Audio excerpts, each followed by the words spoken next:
ಈ 5 ಅಭ್ಯಾಸಗಳಿಂದ ನೀವು ಸಂತೋಷವಾಗಿರಬಹುದು. ಮೊದಲ, ಸೆಲ್ಫ್ ರೆಸ್ಪೆಕ್ಟ್. ನಿಮ್ಮಂತೆಯೇ ನೀವು ನಿಮ್ಮನ್ನು ಒಪ್ಪಿಕೊಳ್ಳಿ. ನಿಮ್ಮ ನ್ಯೂನತೆಗಳನ್ನು ಮತ್ತು ಸಾಮರ್ಥ್ಯಗಳನ್ನು ಗುರುತಿಸಿದಾಗ ನೀವು ಮಾನಸಿಕ ಶಾಂತಿಯನ್ನು ಪಡೆಯುತ್ತೀರಾ ಮತ್ತು ಮೆಂಟಲಿ ಸ್ಟ್ರಾಂಗ್ ಆಗ್ತೀರಾ.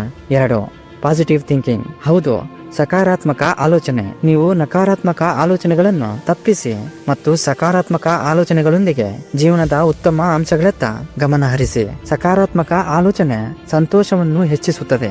3, ಧನ್ಯವಾದ ನೀಡಿ. ಪ್ರತಿದಿನ ಸಣ್ಣ ಸಣ್ಣ ಸಂತೋಷಗಳಿಗಾಗಿ ಆ ದೇವರಿಗೆ ಕೃತಜ್ಞತೆಯನ್ನು ವ್ಯಕ್ತಪಡಿಸಿ, ಏಕೆಂದರೆ ಕೃತಜ್ಞತೆಯು ಜೀವನದಲ್ಲಿ ತೃಪ್ತಿ ಮತ್ತು ಸಂತೋಷವನ್ನು ತರುತ್ತದೆ. 4, ಸಮಯದ ಸರಿಯಾದ ಬಳಕೆ. ಎಸ್, ಟೈಮ್ ಮ್ಯಾನೇಜ್ಮೆಂಟ್ ಬಹಳ ಮುಖ್ಯ. ಸಂತೋಷವಾಗಿರಲು ಒಂದು ಮಾರ್ಗವೆಂದರೆ ನಿಮ್ಮ ಸಮಯವನ್ನು ಸರಿಯಾಗಿ ಬಳಸುವುದು. ಕಾರ್ಯಗಳಿಗೆ ಆದ್ಯತೆ ನೀಡುವ ಮೂಲಕ ನೀವು ಸಮಯವನ್ನು ಚೆನ್ನಾಗಿ ಬಳಸಿಕೊಂಡಾಗ ಅದು ಮಾನಸಿಕ ಶಾಂತಿ ಮತ್ತು ತೃಪ್ತಿಯನ್ನು ತರುತ್ತದೆ. 5, ಸಾಮಾಜಿಕ ಮತ್ತು ಕುಟುಂಬ ಸಂಪರ್ಕ. ನಿಮ್ಮ ಸಂಬಂಧಗಳನ್ನು ಬಲಪಡಿಸುವುದು ಮತ್ತು ಫ್ಯಾಮಿಲಿ ಫ್ರೆಂಡ್ಸ್ ಜೊತೆ ಗುಣಮಟ್ಟದ ಸಮಯವನ್ನು ಕಳೆಯುವುದು ಸಂತೋಷದ ಪ್ರಮುಖ ಭಾಗವಾಗಿದೆ. ಉತ್ತಮ ಸಂಬಂಧಗಳು ಮಾನಸಿಕ ಸಮತೋಲನವನ್ನು ಕಾಪಾಡಿಕೊಳ್ಳಲು ಸಹಾಯ ಮಾಡುತ್ತದೆ. ಈ ಅಭ್ಯಾಸಗಳನ್ನು ನಿಮ್ಮ ಜೀವನದಲ್ಲಿ ಅಳವಡಿಸಿಕೊಳ್ಳಿ, ನೀವು ಸಂತೋಷವಾಗಿರ್ತೀರಾ.